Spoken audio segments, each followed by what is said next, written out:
this is like fun with other, running friends. So I'm like, I'm going to do it because I knew it would put me in a good mood. You are my BRF. What's happening, Erika? There for your victory lap. Yeah. Oh! How did you do that? And all of a sudden I go to zip it up and I'm like, why is the zipper in the front right now?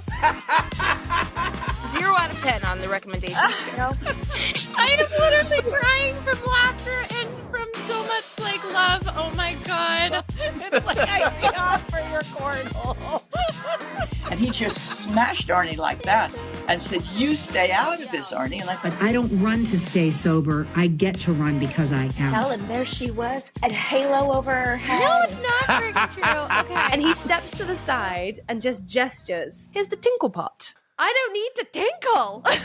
1, 2, 3, 4. What's up, everybody? And welcome to episode 164 of the On the Runs podcast. What a weekend we all had. I got called out and ended up running a half marathon in the middle of the night. 6-star Erika ran the Earn Your Mittens challenge this weekend and is taking a non-existent PTO from the podcast today.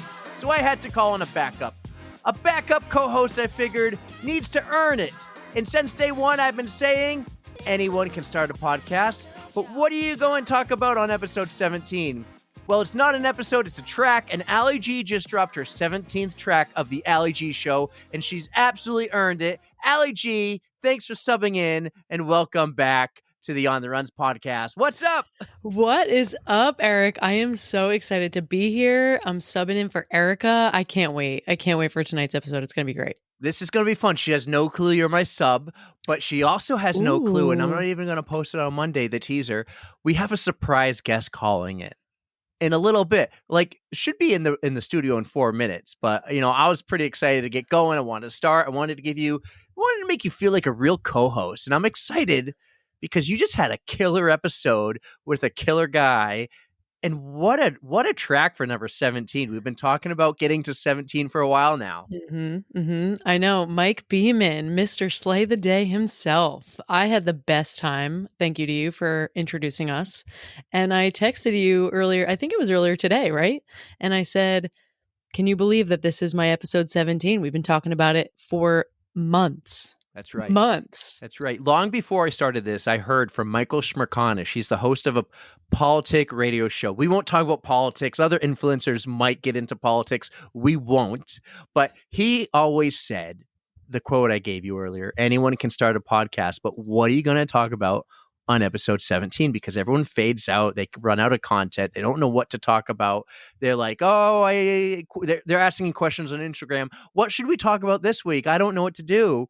And you never get past episode 3. Sometimes you might make it to 8 or maybe 11. Then you just burn out. You burn out. You haven't burned out. I have not. Figured it out. Because of you. I mean it. You really keep me on my toes. Eric is the one that's not only running half marathons in the middle of the night, but he's answering all of my ridiculously stupid, sometimes good ideas, also in the middle of the night. They're always great. Every idea is good. There's no bad idea. We just talk about it and then we pick around with it. We play. Do you remember when I talked your ear off for 2 hours while I was driving home from work? I was in another country telling you my vision and asking you to be a part of this. Yeah, I do remember that. I do. I was pacing around my deck while you were driving across the border back into the US. I legit was driving across the Vermont and New Hampshire border on the Canadian side, trying to get to my entryway back into the country. Yeah, it's so cool. We've grown this Monday Night Media. And if anyone was paying attention last night on social media or yesterday, you saw the trailer for our brand new podcast on Monday Night Media, and you kind of helped me manifest this. We did this together. We made this happen. This together. Thank you for giving me partial credit, Eric, on that. Not that I need credit ever, but it just means so much coming from you because we did. We're a good team in this pod world. I'm so excited for this. Oh, hello. We got our special guest coming the in. Legend. Can you hear me? All right, Jared. Oh, we hear you. We teased it. We just started the podcast a few minutes early, man, because we wanted to give a proper intro and surprise people. But we have a kick-ass surprise guest on the pod today. Jared Ewing, what's up, buddy? Yeah, what is going on? Thanks for having me on.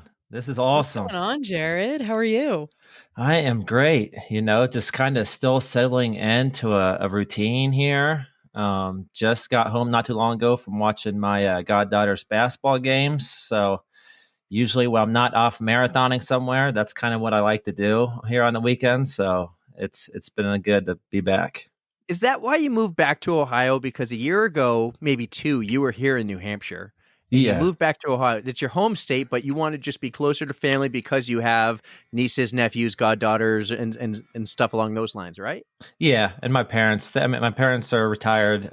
They've both been retired for a little bit, but just glad to be back. Just wanted to be a little bit closer to all of them.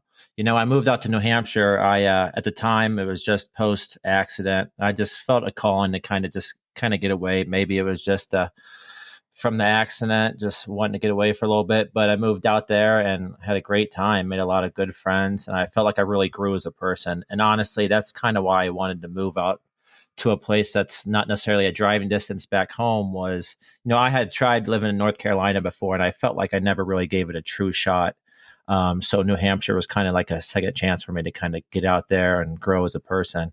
And I felt like I really did over those 3 years. And then after that, it was just, time to make a move back to Ohio. I kind of saw New Hampshire as like a little, like a 3-year contract to get away from Ohio, and served it, grew. And it was just time to move back and have Ohio be a little bit better of a hub between all these marathons I'm doing. It's a lot easier to kind of travel to the rest of the country from Ohio as well than all the way out near Boston.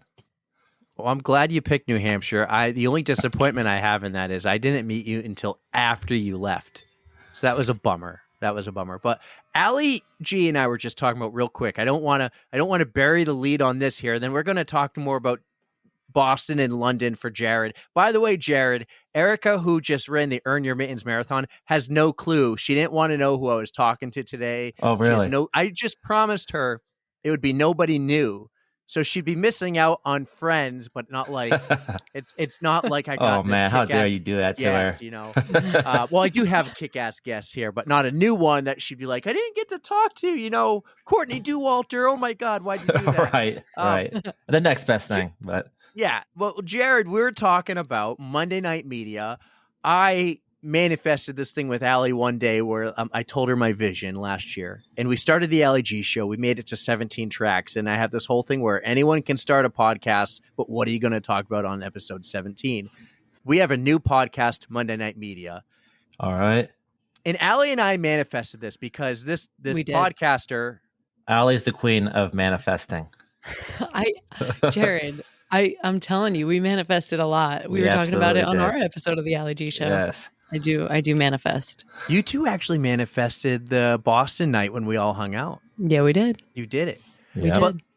But let's play the trailer here. We have a trailer for our brand new podcast, and then let's talk about it. So, guys, let's do introducing the MVMNT People Podcast. Drum roll. Monday Night Media.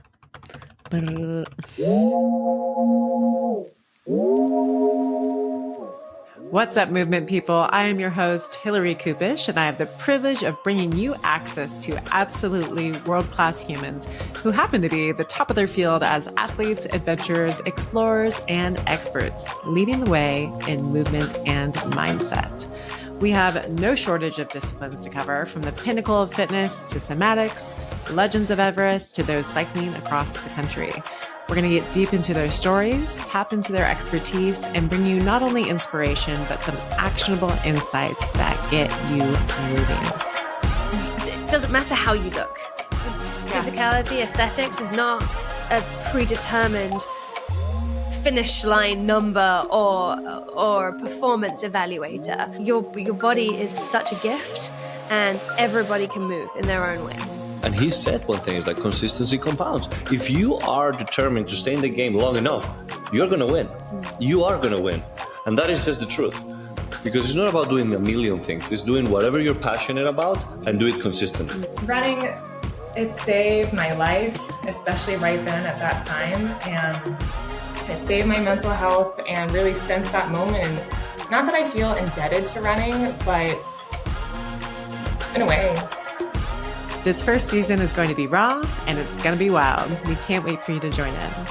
Episode number 1 drops Thursday, May 8th, so mark your calendars and consider this your official invitation, not just to follow along, but to join in the movement. Welcome to the family. Yeah. Nice. So good. That is awesome. As I always say. So freaking excited. I think it deserves one of these. Now we go. Now we we go. So what Jared and the listeners don't know is that was Hillary Kupish. She won the Great Road Race. We had her on the Runs podcast like at the very end of the year.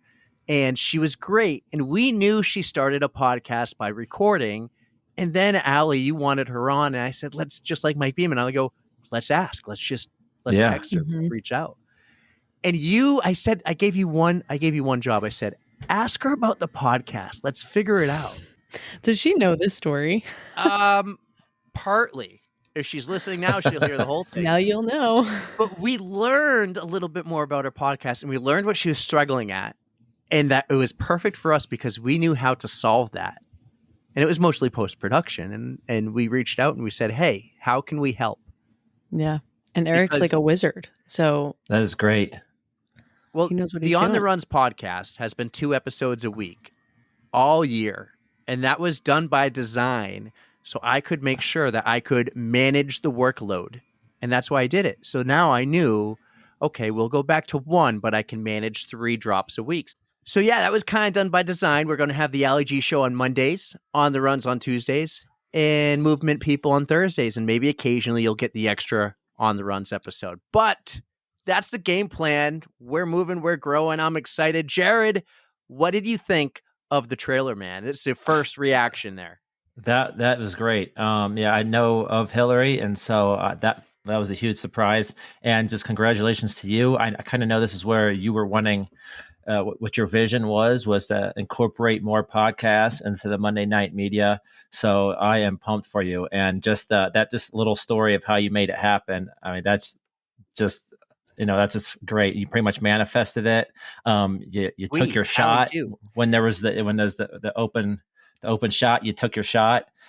And, people helping people. It's a beautiful thing. And I'm excited for you, and I can't wait to hear that come to fruition.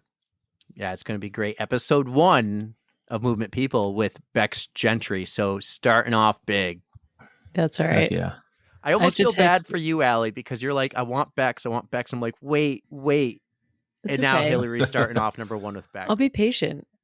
Hillary deserves to have Bex as her number 1. Bex deserves to be there as Hillary's number 1. I am not getting in the middle of any of that. I respect that so much. I am super excited for Thursday. It's going to be great.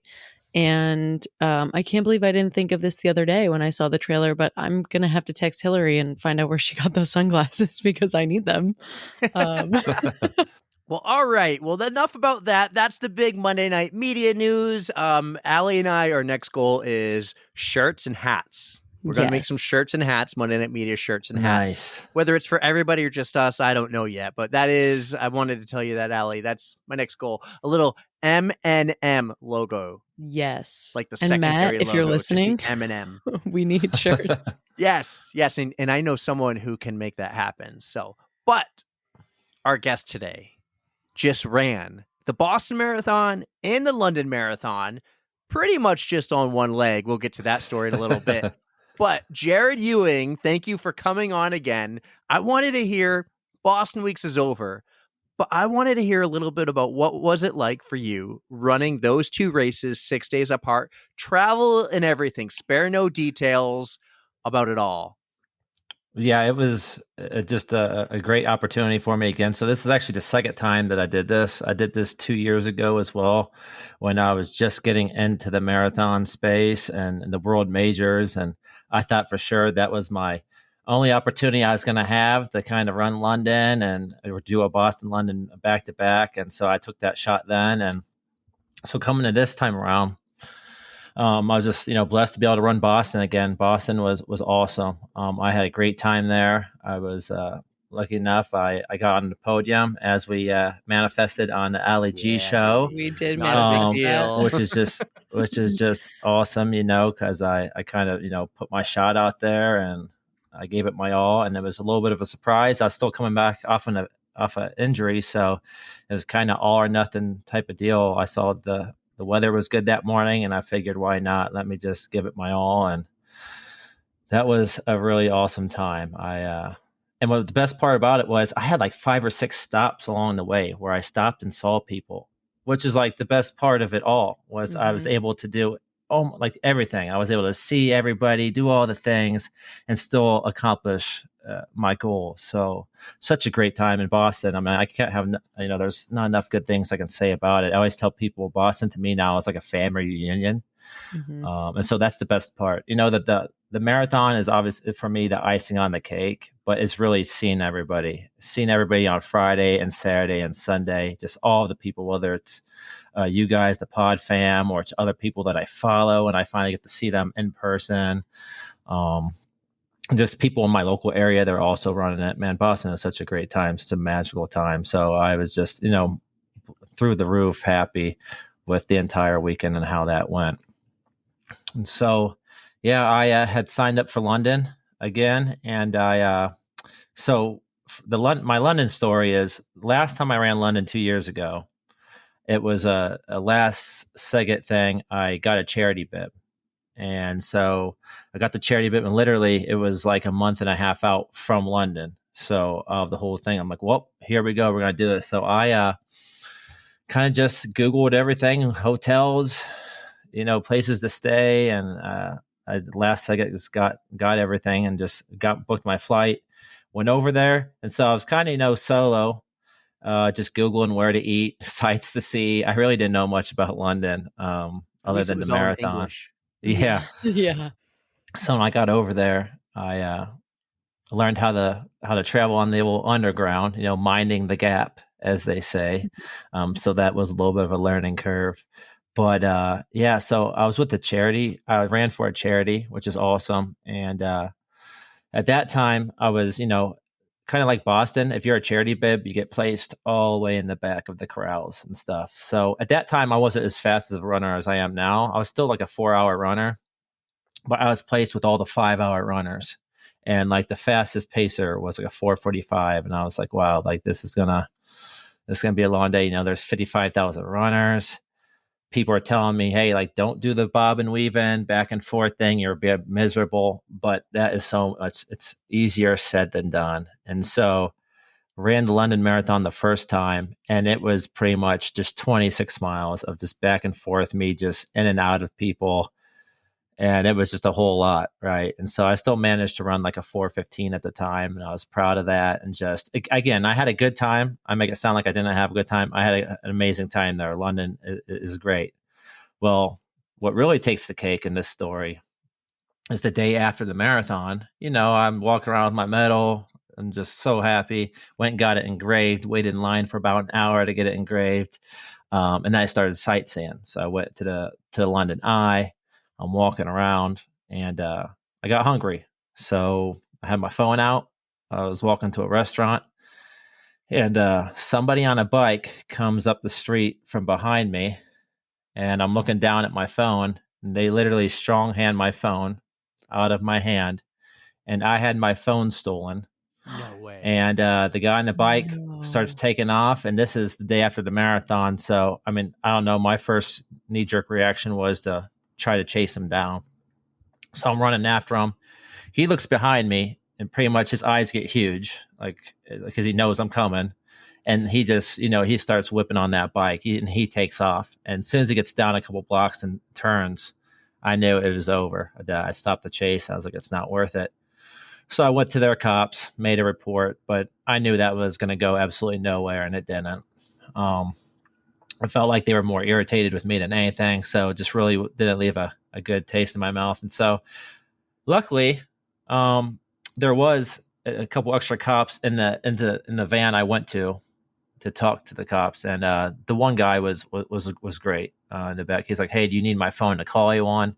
So I said, yeah. So I used the phone, and I pretty much called T-Mobile. I had them turn my phone into a brick. And then I called my credit card company because I had my magnet wallet on the back of the phone. So they got my ID, they got my credit card. Man, and so I called the yeah. like so I called sucks. Yeah, so I called really sucks. Called the credit card company, shut off the credit card. And so the saving grace was back in the hotel room, I had my laptop, I had my passport. I still had extra credit cards or whatever on my watch. So I was able to get around. And so just got back to the hotel, and just really thought about it. And I was like, okay, this could have honestly happened anywhere. This could have happened any major city. I'm not going to just, put this all on London and like, oh, London people, blah, blah, blah. So I was flying out the next day. And again, luckily I had my passport and everything. And so I came home. And so this is the first time in London, correct? Yeah, my first time ever in London. And so after that, I was like, other than that, it was a really good time, but I was by myself, this and that. And I had been thinking like, hey, if I ever go back to London, I want to do it right. Like I want to go with some people. I want to go back there when I'm faster and I can actually run the race a little bit better. And so now we fast forward 2 years and I just had that shot again. And I was looking for an opportunity to get back to London. And I got my friend Kelly, who runs the company Fitness International Travel. I think I've shouted her out on here before. I told Ali G about her. Not only that, she's coming on the pod very soon. Is she? Yes. Awesome. Yay. Yes, I am so excited. Yeah, that is awesome. So yeah, I just spent more time with her. And like I said, I knew I was going to go through her to go back to London. She gets automatic bids for London. So I knew my shot at that lottery wasn't too well. So I got a hold of her and told her, hey, I want to make the trip out there. And then said, hey, I want to make this like a redemption tour in London. So I want to go with people. I want to do it the right way through her, just go sightseeing and have all these things kind of set up. And then how would I get through the trip without having anything stolen? Right. Mm-hmm. So, and I wanted to run in more of a from the pack, and run a better race. And so this time I went out there, I flew over, and again, I was with Kelly and her group. And again, there was like 300 people there. So it's so easy to make friends. And so I usually just tag along with people. Once I start talking to them, everybody becomes like a family.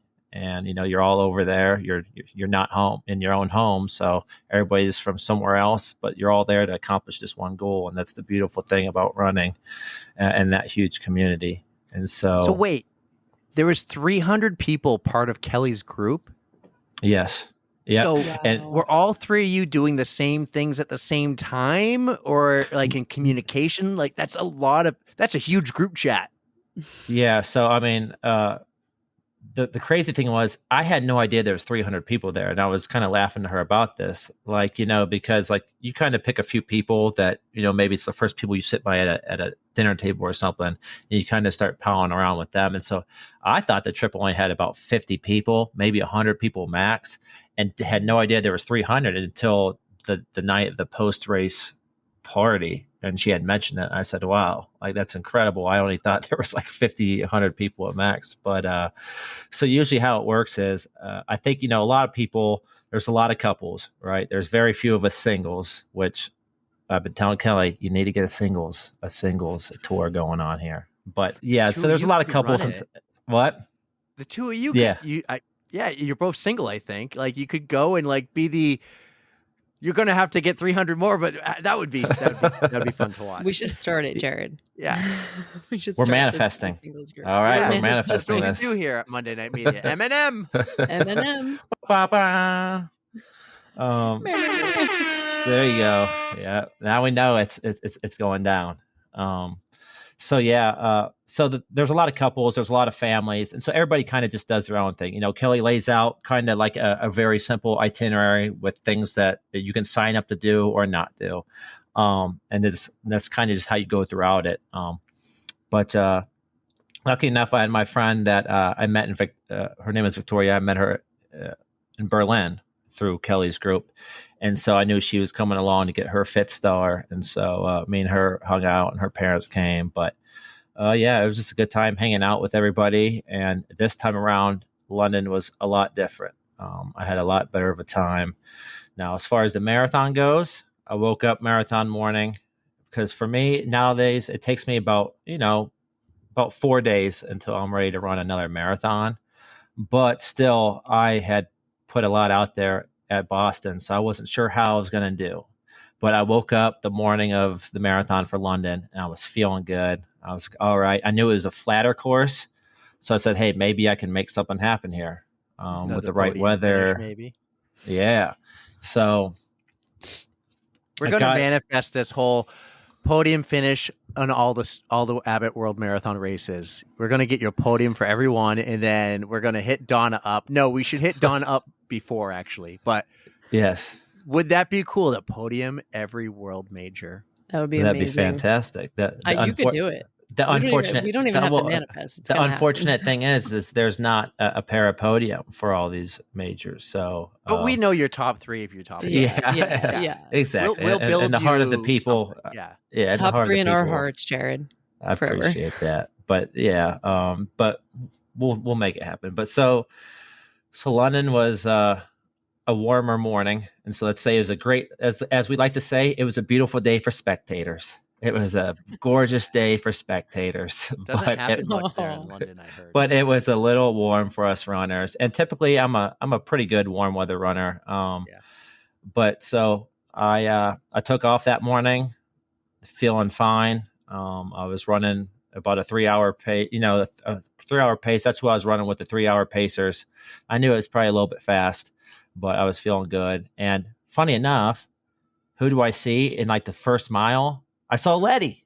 I was just going to say that. I literally saw Letty. Yeah, it was incredible because she's in a different crowd than me.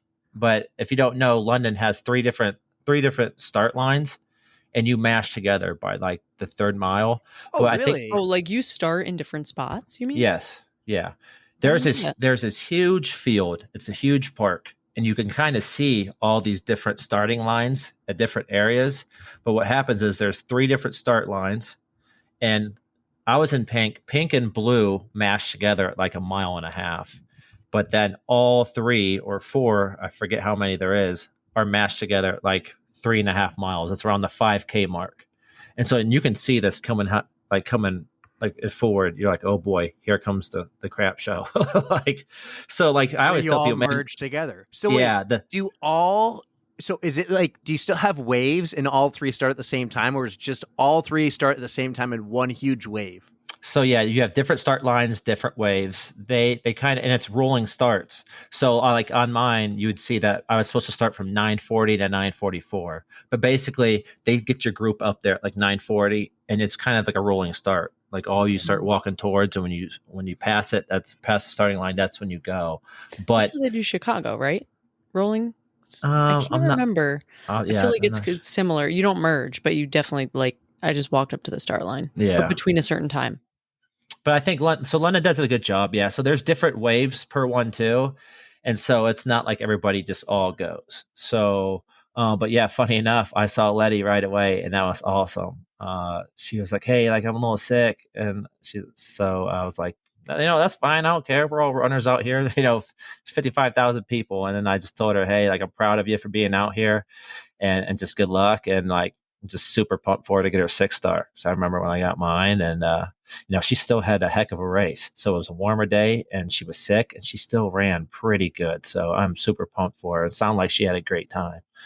She had an amazing weekend. Like in Hull, did you see she got to interview? She interviewed the winner the day before the race. So I don't know if Allie know who Letty is. You might know from the pod, but she's the host of the Marathon Running Podcast. Mm-hmm. Very successful, been around longer than our podcast. And we met up with her in Boston just before we ran into you, Allie. And so she gets to go get a media credential, and she will get to interview the professionals. And she's been doing it for a couple of years. She did it in Tokyo, amazing. Chicago, Boston the other week, and now London. And she actually interviewed the winner this year, a day. She interviewed Kipchoge. Oh my God. Say his name for me. Yeah. Kipchoge. How do I say it? Kipchoge. Right, yeah. She even interviewed Kipchoge. I can't say that. No, but Kipchoge. Kipchoge. But it was like, holy cow. And everyone shared that reel of Kipchoge. I said it wrong again. Oh my God. I got to figure it out. I'm ever going to have him on the podcast. He's the GOAT. You've got to get this. You've got to get this right. Kipchoge. Yeah. Dude, sub and co-host, nothing's changed though. But she had, Incredible. oh my God, I want to have her back just to hear how that went. Like, even Bex Gentry shared that reel. Yeah. Yeah, That's she insane. yeah, it's awesome. She gets to interview all of them. I think she's been out to Kenya too. So really just that's awesome. It's so cool. But yeah, so I got to see her and then kind of just took off. And I knew early on in the race, I just wasn't gonna have it like I had it in Boston. Mm-hmm. And all I could do at that point was like I just kept smiling because I just couldn't believe it again. I mean, I'm running another marathon. I'm running London 6 days after Boston, and as much as I felt kind of gassed and just knew I didn't quite have it, I just knew like, hey, this means that I left everything out in Boston. So I felt really good about that. Like if I would have had another really fast day, like a PR-ish day in London, that would have probably meant that I didn't really give Boston my all. So I was very content with not having my fastest race or not really having it, quote unquote, in London. And so really it was kind of just like mile 8-ish, 9-ish. I kind of knew like, hey, we're just gonna slow down and this really is going to be like a fun run. And just took it 1 mile at a time. And it was crazy. The crowds at London are absolutely insane. And it's relentless for 26 miles. It's awesome. And the best part is I again got my name printed on my singlet. So I highly suggest anybody that goes to run London that they do this. Get your name printed on your chest. Just because it's so awesome hearing people say your name with a British accent. Oh, yeah. It's just there's something to it. I don't even do it here. I'm like, oh, like people, if you're gonna say my name here, meh. But if you're like, Jared, come on, Jared, you're smashing it, Jared. Like, I was going to tell you to give us a little example, Jared. I didn't even have to ask. I mean, there's like, I probably heard my name well over 1,000 times. I mean, everybody says it, so everybody's picking up, and then it's the cutest thing when the little kids are rooting for you. And they got that British accent. There's this, and it literally pulls you. It pulls you that entire time. So. It is really an awesome race. Everybody's in costumes and you're just taking it all in. And yeah, so it was a warmer day, but it is what it is. There's 55,000 people that had to deal with it, and you just run it, man. And you get through it, and you're just be thankful and grateful you're there. And yeah, so had a really good time and finished that again. And I felt like I felt way better after this time leaving London. Almost like a job. Because you had your cell phone. Yeah. And I had my cell phone. You reclaimed it and left with all of your belongings. Yes. Yeah. And what's incredible is my times from the 2 years ago. So my Boston in 23, I ran like a 407. And then Boston in 25, I ran a 304. So I took off an hour and 3 minutes. And then for London, it was very similar. I had ran like a 4:15 2 years ago. And this year I ran like a 3:13. So I took off about an hour and 2. So that's pretty consistent, about an hour and 2-ish minutes cut off from my times 2 years ago. So, wow. I just dude. You know still what? can't believe it. Deserves one of these. Yeah. Appreciate it. Yeah, baby. Yeah. All right. We have a bunch of random questions. And I'm going to be honest. I stole these from when Allie did her last Ask Allie Anything. These are all questions about Allie's Boston Marathon. And maybe Allie and I will throw in a couple random ones. Like I have one I want to ask you in a little bit about your leg and traveling and running all these marathons. But yeah, I have a list 1 to 22. And I'm just going to have you pick some random numbers, and I'm going to pick the questions you choose here. So in no particular order, these might even be like Boston based. I'll spin it to London. Okay. But pick some numbers 1 through 22. 13. That's right, Jared. Oh, well, dude, here we go. Tell us about your cheer squad. That was directed towards Allie's cheer squad. But tell us about, we'll change it to the cheer squad you had with all those 300 people with the iFitness travel group. Yeah, so with them, what's awesome about that group is Kelly always makes sure there's at least 2 to 3 spots where they set up their media people and where their spectators can be to cheer for us runners.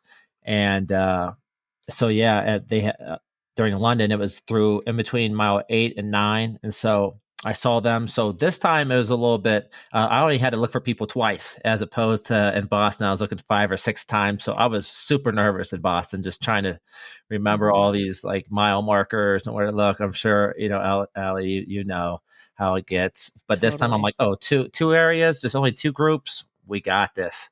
So yeah, I just, at mile 8-ish, 9-ish, I looked off to the left and they were there, and I made sure I was smiling and doing all the things, high-fiving.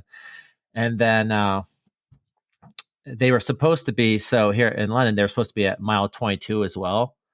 But I was looking for them all like over at the right-hand side they were supposed to be. But I guess it was just so packed with people, it was hard for them to get there. So they didn't show up until mile 25-ish. So I had to I really wasn't looking for them. I actually missed them on the second group, but they told me I was too fast for them. So we'll just... That is what it is, I'm kind of a big deal, a little fast, but no, but it was what it was. I had a great time, tons of people cheering, but again, there was all the support from everyone else. I felt like they were saying my name, that was cheering for me. So that was really the cheer squad, was all the British people saying my name. Yeah. With the accent. Yes. Jared, pick another number for us and we'll give you the question. 7. All right, number 7. Jared, what was your fueling strategy and how did it work out? I guess let's do Boston for this one because we just did London. Well, we did a little mix, but they were kind of very similar. Or maybe what was your fueling strategy between the two? Ooh, yes. 6 days, lots of travel. Am I answering all of those or just that No, one? I'll rephrase it. All right, number 7. Jared, what was your fueling strategy between Boston and London, and how did it go? Seafood, eat food. I thought you were about to say seafood, and I was like, ooh, interesting. No. So basically, anytime I have like where it's just like 6 days in between marathons, I try not to get too crazy with it, but I know I have to refuel. So I make sure I get my protein.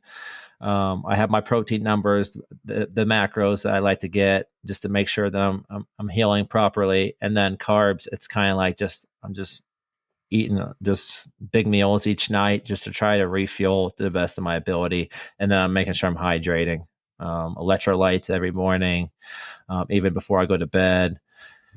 And so, yeah, that was kind of it this time. And then the fueling strategy for London was as far as the marathon itself, was very similar to Boston. I ate at about 4 hours beforehand because you have to get up so early. I had about a PB&J and a banana. And then 2 hours later, I had some more fruit with another PB&J. And then in Boston, this is a big no-no, but I tried it. The Martin bicarb system. Oh, that's the big thing. So I never tried it once, and I said, "Hey, Boston, I'm trying it for the first time." They say not to do these sorts of things, but this bicarb system is supposed to work, and believe me, I had looked it up, see how you're supposed to do it, and so I gulped it down, and it seemed to have worked because I ran pretty good in Boston, and so I was like, "Hey, I got to bring this to London as well." So that you're supposed to combine all that stuff, and you're not supposed to chew it because they're little sodium, like beads. And so you just kind of slurp it down. You want to do that about 90 minutes before the marathon itself, and you don't want to do it on an empty stomach, in which I had already ate before that. And as far as during the marathon, I was taking in pretty much I've upped my carbs. So instead of doing like the little goos, now I do like the SIS packets, the SIS, which are I think like 40 grams of carbs, and then I do the Martin 160s that are 40 grams. So ever since my journey has started of marathoning, I feel like I've been upping the carbs, and it's been only helping me, making me go faster or recovering better. So that was kind of it. And this time, because it was a warmer day, I ran out of my handheld pretty quick. Usually I can wait till the last 10K to use my, and in my handheld, I usually have electrolytes, I have creatine in there, and just a nice mix of things that help me get through the last 10K. But at London, it was a little warmer, and I went through it quick. And so honestly, at all the hydration tables, I would just take a water or a Lucozade, which is their Gatorade, and like fill it up and just kept that going. But felt like that helped. Nice. Yeah. I'm going to throw in my random. We're each going to have a random question, Allie. When you think of one, you can throw it in. But here's my random because I think it's related. I want to know about what kind of treatment and care did you have to give your leg in between those 6 days? Because it's not just you ran a marathon 6 days apart. You traveled internationally. You did a transatlantic flight. Like, do you get yourself a first class seat? Or are you in the back like me in economy? What are you doing with your leg to make it through 2 marathons in 6 days with all that travel? Yeah, good question. So when I'm at home, I like to get into my pumps. They're like Normatex, right? So I try to do that as often as I can because it helps keep my swelling down. I get into my sauna. I get into my cold plunge when I'm at home. Now, as far as traveling goes, it's tough, right? So I have these little, what I call my travel pumps. So they pretty much they cover up my calves, and they do kind of the same thing. They compress and they let go and they compress, and that's supposed to help clear out the lactic acid for athletes to recover faster. But when I had my accident and everything, I saw these. I'm like, hey, that can help with my poor circulation in my leg. So I use those all the time, whether I'm sitting at a desk, sitting in my car, definitely always when I'm traveling, when I can't get up and walk. So I have to use those when I'm sitting down. Now, the majority of the time I sit economy. I try to get an exit seat, or I have to sit on the right side, and I have to sit in an aisle seat because my left leg's my bad leg, and I have to stretch it. So I like putting that out in the aisle. So I try to get an exit seat the majority of the time, or an aisle seat on the right side. So that's pretty much interesting. You have to think about that, like aisle on the right. Yes. Yeah. Mm-hmm. Mm-hmm. Especially when you have to coordinate travel and stuff between marathons in such a short time. All right, Jared, give us another number. 3. 3. Oh, damn. Who came up with the Big Al Crew t-shirt idea? It was so iconic. You know what? Allie, who came up with that idea? And then we'll change up his question. Do you want me to just answer your question? Yeah. Again? No. Yeah. Like my answer? Yeah. So okay. If you missed it, guys, these questions were for Allie G, and there weren't a lot of them are perfect, like highs and lows of the race. But number 3 was actually specifically for Allie when we recorded with her. That's funny. You're picking all the questions that we were trying to repurpose creatively. They were great questions, and we were like, Jared would have great answers to these. Who came up with the Pickaroo t-shirt? I think I said it on my AMA, but I'll say it on the On the Runs pod. That was 100% Sydney and Kate. They've been calling me Big Al for a year since we went to Georgetown, and they surprised me with the shirts. You said that on the ground episode. I did. Yeah. Yeah, now it's out there. Not just good looks. Not just smart girl. I'm not just a pretty face. I did like the picture of you eating ribs. That was probably the favorite one. Oh my God, it's so embarrassing. I think I don't know if you listened to that episode, Jared, but that photo circulates in my group chats periodically. Like my friends think it's hilarious to just like if I say something, they'll just send the picture of me eating the rib, and I'm like, okay, we don't have to do that. I mean, what else are friends for? I know. I mean, I would do it to them. So, all right, Jared, I appreciate you saying number 3 for Dale right here on the hat, but pick another number for us. Up to 22, right? Yeah, 22. All right, number 22. Jared, what did you eat post-race? Give us the rundown of all of your post-race eats. Oh, wow. So right after, I had the classic banana. I mean, how much more? It doesn't get no better than that. I had a banana, and I think they had these little protein shakes that are like the Coors that you get from a gas station, but they were like a different brand, and it was not so good. I wouldn't suggest those for us, but I took it down because I needed the protein from it. So I did that. But usually after a marathon, I'm not a big eater. My stomach is just like, no, dude. You just put me through the ringer for 3 hours. You made me eat all these Martin gels and everything else, cis gels. You're not doing nothing else to me. So typically it's very hard for me to eat right away. So honestly, just after that, the banana, the protein shake, went back to the hotel, showered up, and then later on, I went to dinner because Kelly set us up a post-race dinner at 6:00, and I ended up having fish and chips. So the classic London meal. I had some fish and chips, and I had a nice big old Caesar salad too. I always crave a big old salad after those runs. Maybe it's the carbs, the freshness. Me too. Isn't that funny? Every time I go for a long run, I want a salad. Yep. Every time. And then I had some German beer. Yeah, there was this. It was almost like an open bar in a way there, but they didn't have a very big beer selection. But I was like, "Hey, do you have IPAs?" They didn't really have IPAs, and I was like, "Do you have this?" No. Okay. Well, what? It's like, what do you have of it? There was a beer there, and I was like, "Well, hey, that looks like something I had over at Oktoberfest, so I'll just drink that." And so I had a couple of those, and that was pretty much it for my post-race eating. Sounds about delicious. Boston? I don't know about the salad, but the rest sounded great. I love a Caesar salad. For I gotta go Boston, with you, so Jared. for Boston, this is my kind of, it's my routine now. It's my I went to a Capital Burger. They're on Newberry Street. Mm-hmm. Yeah, so I have a friend who she actually runs, like, she doesn't run it, but she's a high up that does real estate for the Darden brands. And Capital Burger is part of them. And I remember the one time, first time I went to Boston, I always ask her, like, where's your restaurants at? Where should I eat? And I remember her suggesting Capital Burger, and I went there, and it was good.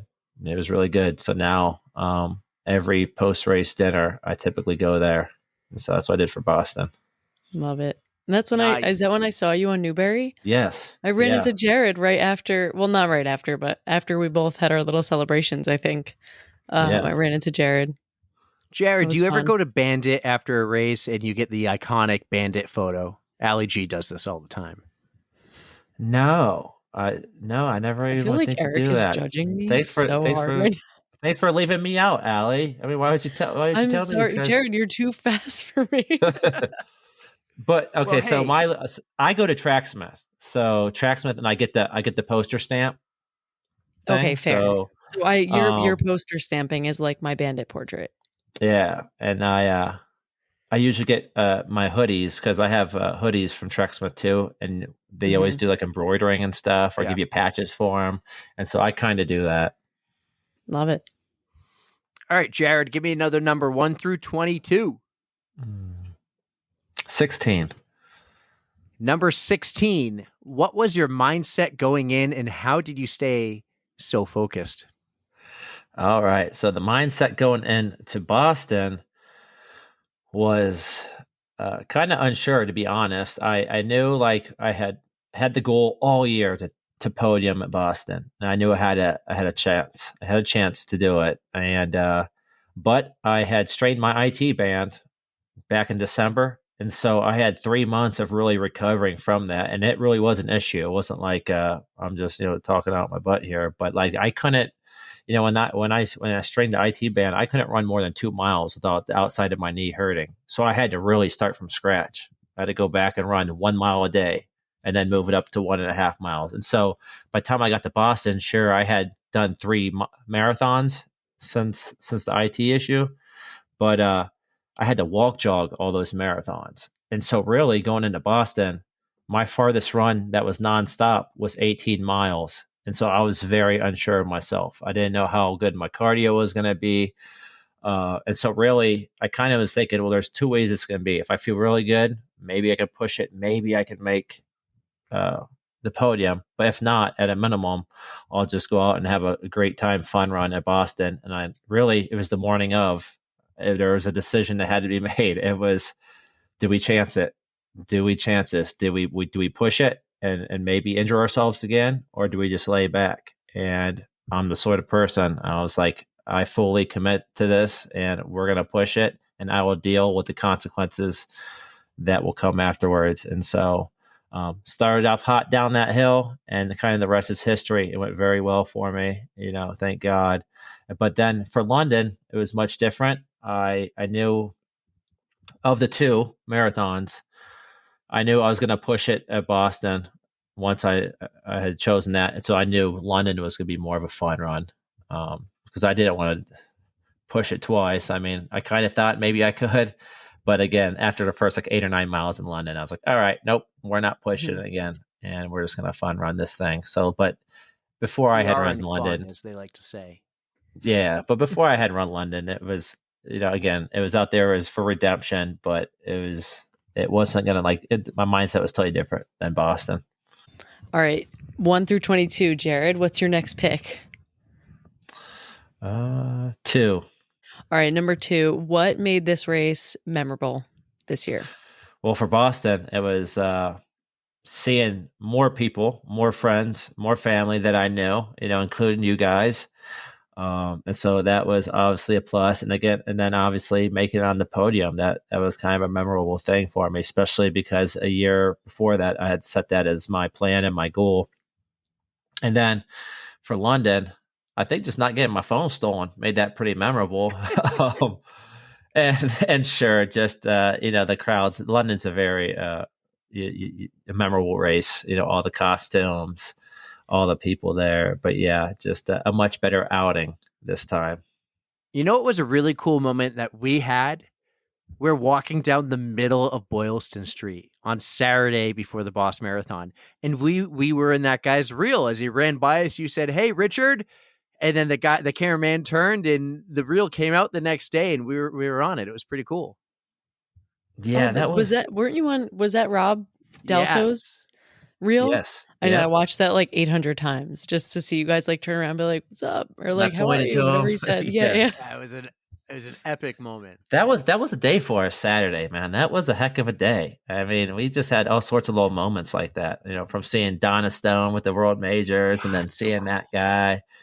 I felt like I was on cloud 9. Have you spoken to Donna since that time? No. I was thinking about possibly reaching out to her when I went out to London, but I was just like, let me just get out to London. And I know she's going to be super busy too. But I was hoping I could kind of get into one of my Gold Club events that would like meet the directors or something like that. But they're all booked up. All the things for the Gold Club for the World Majors that I'm in was all booked by the time I went to do it. So there was no like big opportunities for me to do that this time.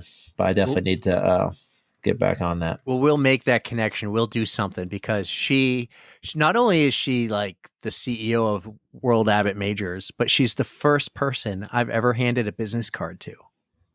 Yes, that was big. That's right. That's I forgot you told cool. that story when I met you, Eric. All right, let's do 2 more here. Pick another number for me. 5. Number 5, what were some of the highs and some of the lows you had in the Boston and or London Marathon?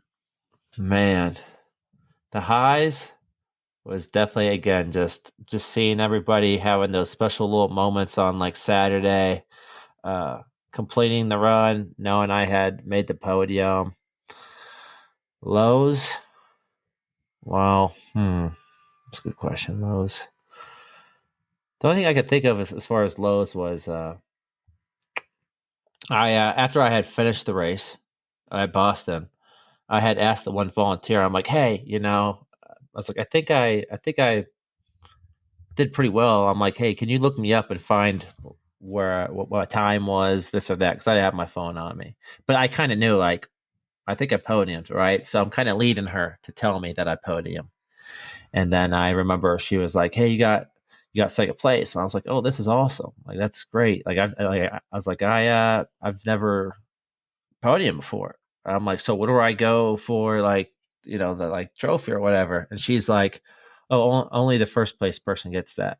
She's like, but she's like, come on. She's like, "But congratulations!" And I'm like, "Yeah." You were thanks. like this. Yeah. And pretty much I was just like, give me my bag and I'm getting straight to the hotel, like, or whatever. But what's wild about that is, I mean, I don't blame her. Not everybody's going to know, like, right. The answers. There's so many volunteers. They're just trying their best. So come to find out, there is, just like I had thought. I had thought there is an award for top 3. But did you make it over there? No, because the thing is, because she told me that, so I thought it was like, oh, I guess all of a sudden this year they changed it from just giving it to the first place person, which usually they give out like checks and trophies to like the top 3 people. And so, I mean, that's not why I run, but that was kind of like, hey man, like this is awesome. Like, where's this at? And then she told me it's only first place. And so I thought, well, okay, well, I guess they changed it up this year. So come to find out, when I'm finally back home in Ohio, I got an email from them that morning saying, hey, between this time after the race, 3 and 6, come to this building to collect your award. And like, or you can come on Tuesday between this time and this time. Well, I'm already home in Ohio. So I was like, okay. Oh. So it's coming to me. I guess they're shipping it to me.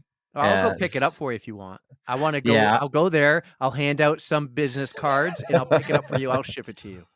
Well, you could still go there and hand out business cards. I'm going to. You should. But I had asked them like, hey, I'm not there. Is this like, how do can I send somebody there? Can I have this shipped to me? And they emailed me back and said, hey, like, yeah, that's fine. We're gonna ship everything to you in due time. Nice. So I said, okay. So it'll be a pleasant surprise once I get it.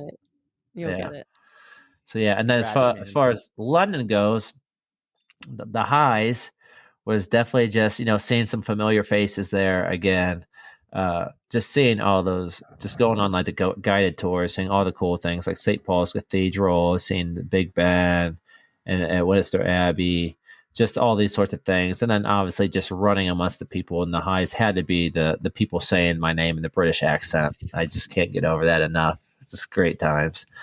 And the lows were just it being, I guess, it being a warmer day and me having to just chug the crap out of water and stuff like that. So really, if that's it, I'd say it was a good day. Cool, man. Love awesome. It. I'll be honest with you.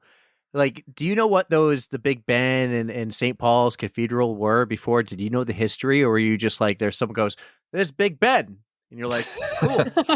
That's kind of how it was the first time I went there 2 years ago. Again, because I started Googling, well, what are the places to see? This and that. And I'm like, okay. And so again, like I kind of saw those things, but this time there was more like history behind it. And I actually like history. And so again, that's kind of the reason why I signed up with Fit this time. And I knew there was going to be guided tours and stuff like that. There's this movie called Guilt Trip. It has Seth Rogen and Barbara Streisand, and she's on this road trip with them around the country. And I wouldn't be like this in the Grand Canyon. I would think it's cool, but like, I don't know the history of Big Ben. But in the scene with the Grand Canyon, they're like, oh, let's go look at the Grand Canyon. And they're standing there. Yeah. And they're like, oh, how long should we stand here for? I'm like, 5 minutes out of respect, probably. And they're like, yeah. Do you think it will even know? And they leave. Right. And someone will be like, this is Big Ben. I'll be like, cool. What is that? It's a church or something, right? So I would need to learn the history. When I find out some history, I like get really invested in it for 3 days and then on to the next. But yeah, that is cool, man. You got the sightseeing is pretty cool, and everyone's probably thinking like, Eric, you have no clue what St. Paul's Cathedral Big Ben is. What the hell? Sorry, guys. I'm with you, Eric. I don't know any of the history, but I know the landmarks. I was going to add on to that. I did get to go over to Scotland. I did a little extension trip and got to spend 2 days over in Scotland. So we took a train up there, and that was the first time I've been to Scotland. It's absolutely beautiful. I couldn't get over it, man. So like you have your little old time city there, very old. Like that's where like Harry Potter. Is it Glasgow? I was in Edinburgh. Okay. Which is so Edinburgh, where I was, is probably an hour or two east of Glasgow. Yeah. So I actually have a friend who lives there. I haven't seen her for years, long time actually, but my first job, a lot of college students from England and the UK would come here to New Hampshire and work at Canopy Lake Park. So I have a lot of friends, really only like 2 now I know from Facebook, but they're both in Glasgow, Scotland. So if I was there, I know who I'm hitting up. Yeah, it's gorgeous over there. That's for sure. And that's where I guess Harry Potter was invented. So it was cool. We went to some cemetery, and when you walk through there, you get to see all these names that you recognize in the movies and the books. So that was Would cool. not But know yeah, that either. there's this place called Arthur's Seat. It's just a beautiful, huge like mountain of a hill. And you can just walk right up it. There's people just like chilling on the side of it, laying down. I mean, it's just like nothing was guarded. You could just walk up different ways. Yeah, it was pretty cool to be out there. That's awesome. Yeah, you're really into that Harry Potter, right? You and Erika both. Yeah, I know. I miss Erika. We need her here now.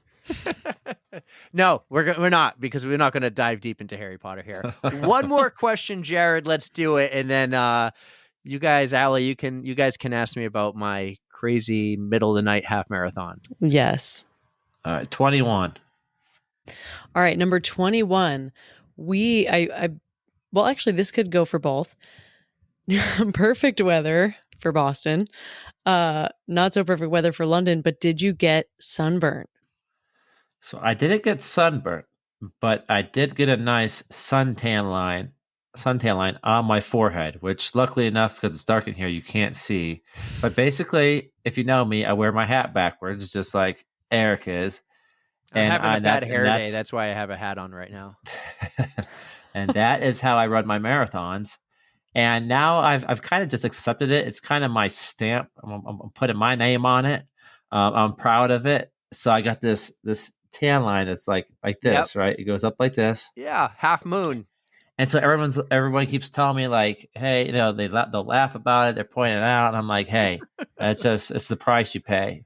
It's the price you pay for greatness, I guess. Yeah. But I said at this point, I'm just making it me. Like that is Jared tan line backwards hat. It has to become synonymous. I think even in my documentary, you can kind of tell if you look.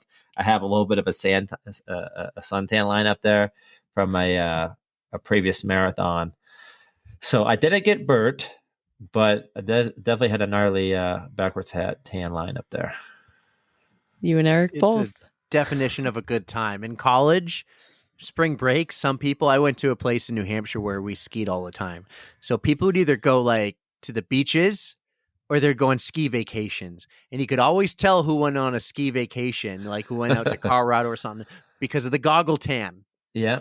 And we would all come back with epic goggle tans. It was so cool. It was the best. Nothing better than the classic goggle tan. So yeah, the raccoon. Dude, Jared, awesome, amazing. Like, just you continue to impress me with that leg, and I love pumping your tires, dude. I absolutely do. As you know, from there Boston, it is, when we pumping the saw Donna, tires. Pump the tires. We're so proud of you, Jared. You're I awesome. appreciate it. Yeah, thank you guys so much. It means the world to me, especially when you have good people that are pumping your tires or bragging about you.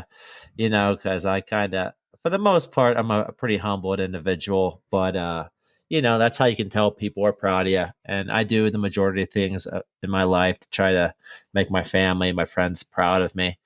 And so, when someone's bragging about you, they're proud of you. And so it just means a lot. And I appreciate that always. Yeah, there's no way in the world Donna was leaving without knowing about your leg. I looked at Letty and I go, he's not going to tell her. I have to intervene here. She can't walk away without knowing. So it was that was fun. I'm gonna reach out to her too. I'm gonna reach out. Awesome. Not trying to get free bibs for any worlds. I just would love to talk to her and have her on and hear the behind the scenes of her job. That would be would be really cool. Yeah. Well, that's amazing, dude. Erika just crushed it at the Earn Your Mittens. Allie G is crushing it with the Allie G Show. 17 tracks. And you're crushing it. I crushed it this weekend. Picked up another podcast. Well, I think Allie, what are you talking? Which one are you referring to? Well, picking up another podcast, of course, and juggling mine and your own, of course. But no, tell us about your midnight half marathon. You ran to the track.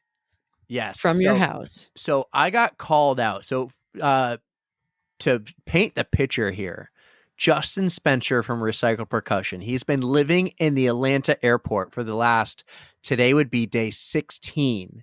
And he's writing a book. So Jared, he's like, I can't leave the airport until I'm done with this book. And I was thinking, no way are they going to let him stay there. And that happened to be the case on like day 4. And then he figured out he just has to buy an airline ticket every day to stay. So he's been living in this airport. And he starts to write some things on Facebook, and he does Facebook Lives all the time. He has a huge following. And he goes, I don't think anyone has ever run a marathon in an airport. And I think he teased this for a couple of days. And it was Hillary, who you just saw at the beginning of this intro where we teased her trailer. Hillary and Justin did the Great World Race together. And somehow, all of a sudden, on Friday, there's a picture. I didn't even know this. There's a picture of Hillary in the airport with Justin. And people were visiting him during his couple of weeks there. And I was like, what's she doing there? And she's going to run the marathon with him. And a guy who works in the, his name was Roosevelt. He works in the airport. He has his own barbershop. So at 9 p.m., they start running a marathon. I'm at home, just put the kids to bed. I'm doing laundry, watching this on Facebook Live. It was great. And then all of a sudden, Ryan, so his bandmate, and do you know who Recycled Percussion is, Jared? Yeah. So Ryan all of a sudden starts running too down the street from my house at Memorial High School. Ryan's only one run marathon in his life, and he's going to run one alongside Justin, like virtually. Wow. And he doesn't tell That's cool. Justin. So cool. Yeah, that's Dude, awesome. It was raining and thunderstorming here. I was like, holy shit, what are you doing? So Justin knew I was watching because I was texting him early in the day, like, you're really doing this? This is cool. And he goes, yeah, man, I haven't run in 5 months. He called me out. He absolutely called me out. And I'm going to play this clip for you guys, and you can see this. We're talking a 6-hour live stream. I've trimmed this down to 60 seconds of where I was involved here. So guys, listen to this and check it out. Hey, I know Eric from On the Run's podcast is watching. He lives in Manchester. Why does he get his ass down there and run with you? He's watching and he's not here? He claims to be a marathoner. He's not even there. Come on, Eric. I'm going to be having some runs at some point. Oh, can you, I know. Eric, if you're watching, get out there. Hey, he's 5 minutes from the layover. 2 hours later. Yeah, we're getting there. There he is. He's running. Oh, we got Eric. Oh my gosh, I figured I was like, if I call him out enough, he's got to shout. So good. That is awesome. So I'm watching this thing. I got called out, and I can't leave because I'm the only one home. When Ashley got home from work, she comes straight up here and she just lies down and she goes, I didn't even get to tell her because she's like, oh, can you go downstairs and get me something, like a big cup of water and something else? And so I go downstairs, I do that. I bring it up. She's already passed out. And I'm just like, I gotta go. I have to go. So I threw on running shorts. I stepped out my door, and it's 0.9 of a mile to the track. And I run to the track. And I joined him, and I had a 6-mile run to do on Saturday. That's what my coach gave me. And I was like, I'll just do 6 miles. And Justin, when he, one other part of the conversation, when Justin realized I was there, he goes, no, you got to stay the whole time. I ended up running 13.1 miles. Unreal. I was like midnight. I started at 12:30 in the morning. I ran until 3:02 in the morning in the rain around this track. Like, how many miles or laps is that? And I finished at 12, and I was like, and Justin's wife was there running. Her name is Quinn. She ran too. Both Quinn and Ryan offered to give me a ride home. And I said, no, you know what? I have to get 13.1. I can't stop at 12. Right. So I ran home. That would be silly. I ran home. Yeah, it would be silly. So I ran home and added a little extra to get the 13.1 from 12:30 to 3 in the morning. It's unbelievable. Dude, that's awesome. What a story. I felt amazing. So true. Now, the pace was great because it was a lot of run walking. It would almost be like run 2.5 laps, and it would walk almost a lap. It was perfect because we're going at Ryan's pace, and I joined him, and he was at 17 or something like that, So I ran a little extra because when he, in the beginning, but yeah, dude, it was sick. Unreal. What did your coach say? She hasn't responded yet. Oh no. Right. I even wrote, I gave her all the details in the little VO2 app, and I go, so I did a thing. Now, did you sleep after? Because I would not be able to go to sleep. So I was up for a tiny bit, and then I stayed on the couch because I didn't want to like be awake in my bed at 3:30 in the morning. So I stayed on the couch thinking, okay, I'll get tired and then I'll walk up. And then all of a sudden I woke up on the couch. It was like 7 and I had to shower to get the boys to soccer. They started like me and my shadow soccer where you get to go out there and play with them too. It's the best. That's the best part about being a parent is when they do those sports and you're on the field with them, not the sidelines. Let me tell you, being a parent on the sidelines is not fun. So, yeah. But this was fun. And I got to run with this one other girl. I got to give a huge shout out to her. So a lot of people showed up to the track in the beginning, and Ryan had not many with him at the end, but one girl stuck it out for quite a bit. Her name was Brittany. And at the time, Brittany has never run more than a 5K. Well, she ran 9 miles in jeans. That's awesome. Props to her. It was sick. So she did. It was pretty much the 4 of us for the last 7-8 miles of the thing, and I enjoyed it. It was a light rain for the most part. The track was, my feet were soaked though. They were soaked. Yeah. My white shoes, the toes looked bloody, like red, because the track is red. And it was just so cool. And you know what? Epic.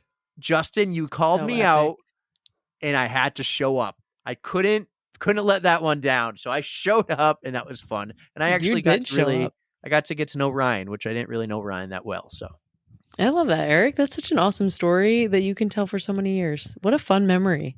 And you know what was funny is I woke up at 7, 8, 9 in the morning. And then when I turned on Instagram, I had all these messages from people who are waking up watching like, you did what last night? But you did it with a smile. Like when you sent the live stream to me and you were like, watch this. You're smiling. Yeah, I gave you the notes because Hillary and I talked a little back and forth. She pumped my tires. I pumped hers. She didn't know that. Apparently through our meetings, we didn't talk about this, but we're both running New York City. And she asked me, Eric, what are you training for? And I go, New York. She goes, wait, did we talk about this? So she's running New York. I'm running New York. And I kind of called it out. I don't think you are officially yet, but I said, Allie G is going to be there. Running or not, you're going to be there. I am. I think I'm going to run. I talked to Hillary about this. I told her, I'm like, there's a 99.99999% chance I'm going to run. We just need to get Jared there. Yeah. I'll be there. Yeah. Are you running? Yeah. Yes. Dude, Jared never misses New York. You got the lottery 2 years in a row. Yeah, I got in the lottery 2 years in a row, so I have to. God, did you buy a lottery ticket, like a Powerball ticket the next day or something? I should have. That's for sure. We're all going to be there. You, me, Hillary, Allie G, my sister, Josh Vernon, I'm pretty sure is running. Justin, you should run the New York City Marathon, buddy. Are you calling Justin back out for him calling him out? Run the New York City Marathon with us. Justin, you should run it.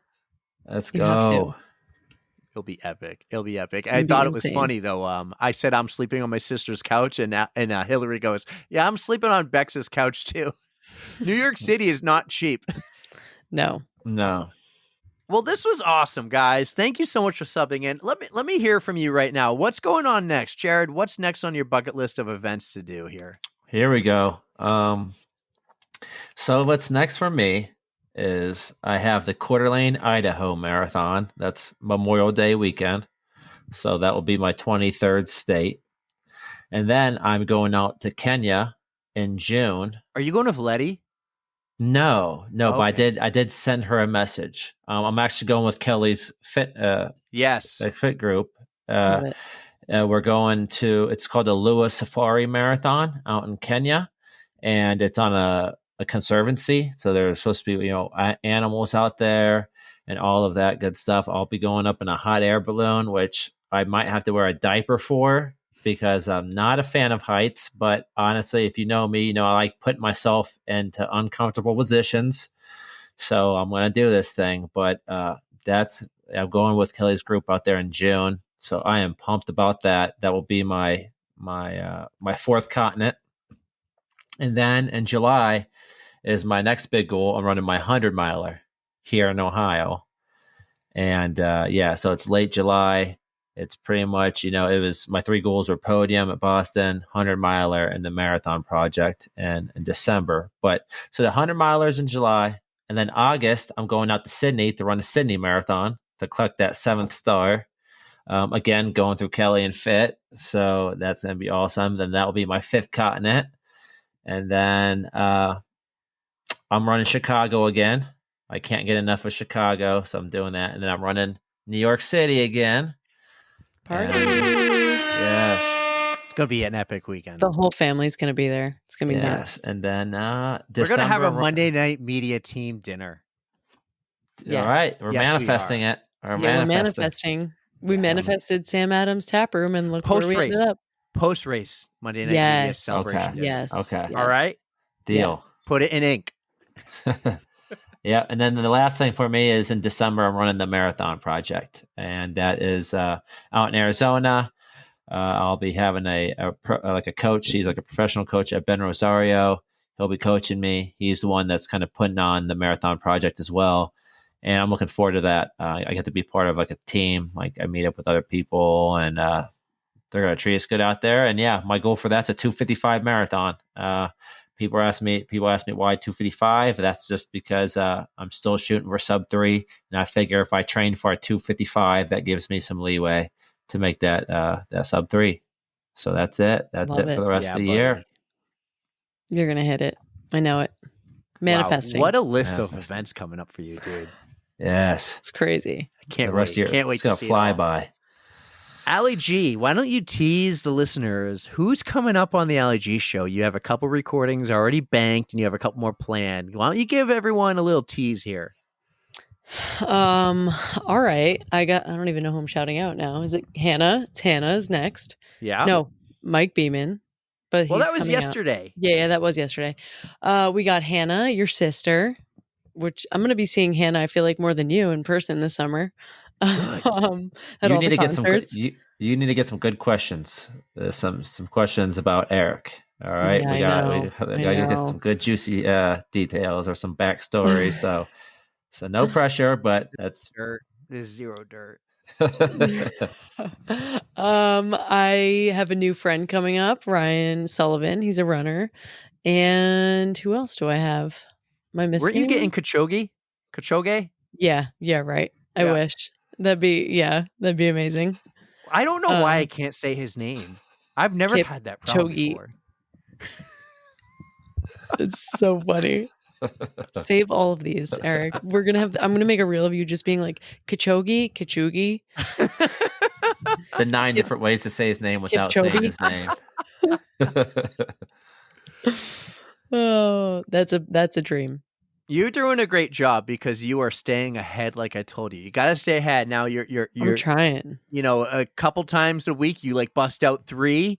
And that's great. And then sometimes it's not, but you're figuring it out. And like Eric's like not, he doesn't want to say sometimes it's none, even though sometimes it's none.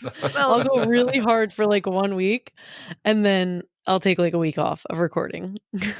All right. And that's, that's the beauty. I want to give you some kudos here because one, I think hosting a podcast solo is really hard and you've done so good at it. But the nice part is you get to manage your time however you want. I got to manage it around not just the guests and my schedule, but Erika's. And so that's why we kind of stick with Monday nights. But you're like, hey, this person can record at that time. I can make that work. And I love that because you make it work. You're doing great.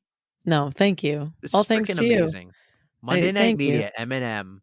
M&M is we're really shining right now. I'm excited. And we have a lot more to come. We really do. They're not going to be cheap hats. No, they're going to be good hats. We need like a good running hat, good hoodie, t-shirt. I don't really wear the running hat as you can tell, but we'll figure it out. Yeah. Well, we can sidebar about it. There's we don't have to bore Jared. Let's tease one more thing without giving it away. We are talking to someone else about another podcast right now. And we are. It's in the works. And did you get that? Like Ali and I are doing this. We are doing this. Nice. Yes. And I have like a little imposter syndrome because I still can't believe Eric wants to do this with me, but I just keep throwing ideas at him and he keeps like saying yes. So as long as he keeps saying yes and we keep doing the thing, our manifestation is coming true. Absolutely. I'm not just saying I'm saying yes, but it's not just I'm not just yes. Well, no, I am. No, I'm this is how we're going to do it. Well, this is what I love. I'm like, this is how we're going to do it. And then we bounce things off and then we come up, we have meetings upon meetings upon meetings. Do. And we're brainstorming. Before we talk to them, 2 we hours. have a meeting to how are we going to talk to them and what are we going to prep and how are we going to structure it. So, and how's it going to work? Who's going to edit it? And did you hear that? Who's going to edit it? It's not always going to be me soon. So it's going to be yeah. It's gonna be me. Yeah, remember you talking about that. Yeah, that's awesome. So we're growing. No, we really are. We brainstorm, getting the juices flowing. Yeah, I love it. It's the best, and I'm I really mean it when I say it about Eric and Erika too. I feel like I text Eric constantly. Actually constantly, and it's I just know he'll answer when he has time, and then he'll be not ignoring you, let's talk about this later, and then he'll call me at a random time, or I'll call him and we'll talk for an hour and a half after a middle of the night half marathon.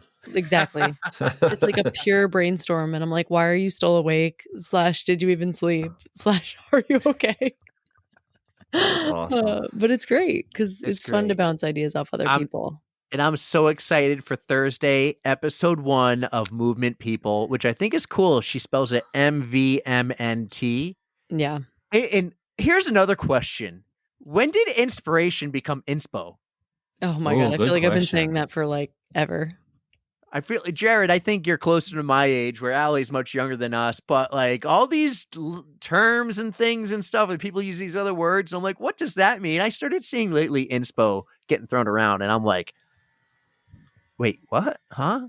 Oh, inspiration. Yeah, it's just a short way to put it. You know how because those millennials and their hashtags. They I'm gonna hide now because there's so many hashtags out there. 1996 right there. Who's hiding? And some of those words are big. Inspiration's a really long word, so it makes sense to me. All right, where's you know what it is, Jared? We were brought up in English class. We were taught how to say that. They can't pronounce long words. Yeah. So that's why they make it shorter. That must be it. It's almost like talking a whole nother language. Funny. I know. No, these days, yes. The TikTok era is I've learned a new word every day. Oh my God. That's why we like having you around. You can translate that's why we have her, the young blood. The young blood. Make us feel young, yes. It's all mindset. Well, this was amazing, guys. Thank you so much, both of you, for coming on. Allie, for subbing in. Jared, for being the surprise guest and answering those 22 random questions that were really meant for Allie G a couple weeks ago. Yes. That was a lot of fun. This is a lot of fun. Guys, follow, subscribe, do all the things. Join the Patreons. Check out the YouTube, as typically I upload a month's worth of videos all at once, and I just did that. They're uploaded. They're dropping this week. It is awesome. I love doing this. I love the two of you. I love Erika, who's not here. And I said, you know what? I'm just going to keep the podcast rolling this week when she's on her non-existent PTO. I respect I'm proud it. of her for doing Your Mittens challenge. Yeah. Jared, Allie, got anything good to send us off with here? Yeah, thanks for thinking of me, and thanks for having me on. And this is awesome. It's always a great time talking to you both. So proud of you guys. Again, just love being in you guys' presence and just pumping each other's tires. Yeah, and it's always a good time. But yeah, thanks so much. You could have on. There's been so many people that's been on your podcast. You could have so many others come on. So it's always it means a lot to me that you have me on. I don't have to just talk to myself now. I can talk to you guys and talk to the world. But thanks so much, and shout out to Erika out there earning those mittens. We're proud of you. We do miss you. And you're much better at this than me. So we miss you, Erika, but we're so proud of you. I love you all, and it's always so great to chat with you guys. And thanks, Erika, I'm honored to be the co-host of tonight. Yes, you did great, but I can't promise Erika next time that I won't get someone like Courtney Dauwalter when she's out. That would be insane. I'm not going to let him do that to you, Erika. Or Kichogi. If we're talking about Eric, he's getting Kipchoge. Since we're talking about goats, like Courtney. And Kipchoge. I love you guys. You guys are awesome. Listen, everyone. Erika here, you know what she'd say. Thank you guys for listening. You know we love you. Don't fear the code brown. And don't forget to stretch.